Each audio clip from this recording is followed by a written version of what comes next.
వరకు తెలియదు. తెల్లారి 5 గంటల వరకు 5 గంటలకైతే లేచేటప్పుడు నేను పోతున్నా అమ్మా అని చెప్పి పోతాడు. 5 గంటలకు పోతాడు. ఎక్కడికి వెళ్తున్నావు అని చెప్తారా? చెప్పడు. ఇక నేను ఎటు వెళ్ళేది ఏంది అని నువ్వు అడగొద్దు. అడిగేది ప్రశ్ననే లేదు. నేను వస్తా ఇంటికి, లేకుంటే రాను, నువ్వు అడగొద్దు అని అంటాడు.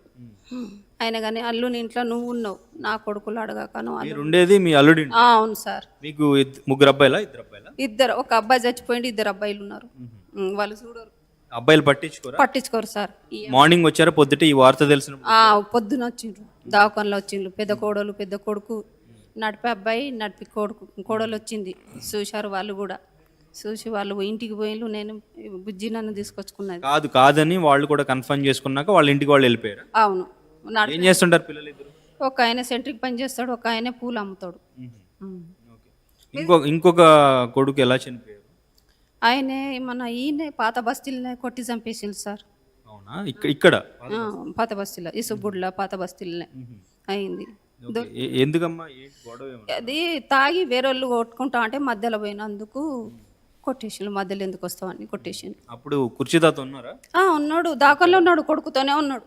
8 రోజులు దాకంలోతోనే ఉన్నాడు. ఆడనే తిన్నాడు, ఆడనే వండుకున్నాడు. నా కొడుకు అనే ఓకే ఆయన అదే అయిపోయింది. ఇక చచ్చిపోయినాక బొంద పెట్టినాక ఇక తాగుడు ఇంకా ఎక్కువ అయింది. కొడుకు పోయిండు, నా కొడుకు పోయిండు అని చాలా బాధపడ్డాడు. బయట తిరుగుతుంటారు. ఇప్పుడు ఆయన భిక్షాటం చేసుకుంటున్నారని చెప్పేసి కొన్ని వీడియోలు పెట్టారు. ఇప్పుడు ఇక్కడ కృష్ణకాంత్ పార్క్లో తాగి పడిపోయారని చెప్పేసి ఇలా చెప్తూ ఉంటారు. సో మీరు ఎందుకు ఇంట్లోనే పెట్టుకుందాం, ఇంట్లోనే ఇక్కడ పిల్లల దగ్గర పెట్టుకుని ఎటు బయటికి వెళ్లకుండా ఇలా తిరగకుండా ఉంచుదాం అని చెప్పేసి ఇప్పుడు ట్రై చేయలేదు? అదే మాట్లాడలేదా, చెప్పలేదా? చెప్పినా సార్, కానీ అల్లు నీళ్ళు ఉండు, నేనుండా. అల్లు నీళ్ళు కదా, నేనుండా. నువ్వు ఉన్నావు చాలు, నువ్వు బయటికి వెళ్ళకుండా నువ్వు ఉండు, బిడ్డ చూసుకుంటుంది కదా ఉండు, కానీ నాది నువ్వు పట్టించుకోకు.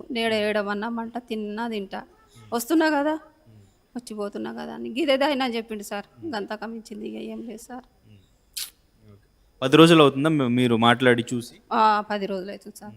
12వ తారీఖు నాడు 5 గంటలకు చూసిన ఈ సుబ్బుడ చౌరస్తా, అదే పాత బస్తీలో చూసిన. మళ్ళీ తర్వాత 2-3 రోజులైనాక ఇంటికి వచ్చిండు, తిన్నాడు, పండుకున్నాడు. మళ్ళీ తెల్లారి 5 గంటలకు పోయిండు. ఇప్పుడు ఆయన వరంగల్లో ఉన్నాడు అని చెప్తున్నారు మీరు. ఆయన వరంగల్లో ఉండుంటే ఆయన ఎక్కడున్నారు ఏంటి అని మీరు మాట్లాడడం కానీ, లేదు అంటే ఆయన తీసుకొచ్చి మళ్ళీ మాతో మాట్లాడించడం కానీ చేస్తే ఈ ఫేక్ న్యూస్ వెంటనే ఆగిపోతుంది. ఇప్పుడు మీరు చెప్పారు ఆగుతుంది, బట్ ఆయన కనిపిస్తే ఒక్కసారి బాగుంటుంది అనేది మా అభిప్రాయం. ఏమంటారు మరి? అవును సార్, మీకన్నా బాగా అయితే భయం నాకే ఉంది. ఆయన కనబడాలి అన్నట్టు నాకు కూడా ఉంది. పోయి చూసినాకనే నేను మీకు పిలిపిస్తా. సరేనా? వరంగల్ వెళ్ళి తీసుకొస్తా సార్. ఎట్లయినా పోయి దేవులాడి తీసుకొస్తా. ఎవరితో ఫోన్ చేసి ఆయన్ని ఒకసారి మాట్లాడించే ప్రయత్నం చేయండి అని అడిగే ప్రయత్నం చేయలేదు? ఆడ ఫోన్ నెంబర్లు నా దగ్గర వాళ్ళ లేవు, నాయి వాళ్ళ దగ్గర లేవు. ఆడ ఎవరో ఒక అతను వేసిండు అట ఫోన్లో.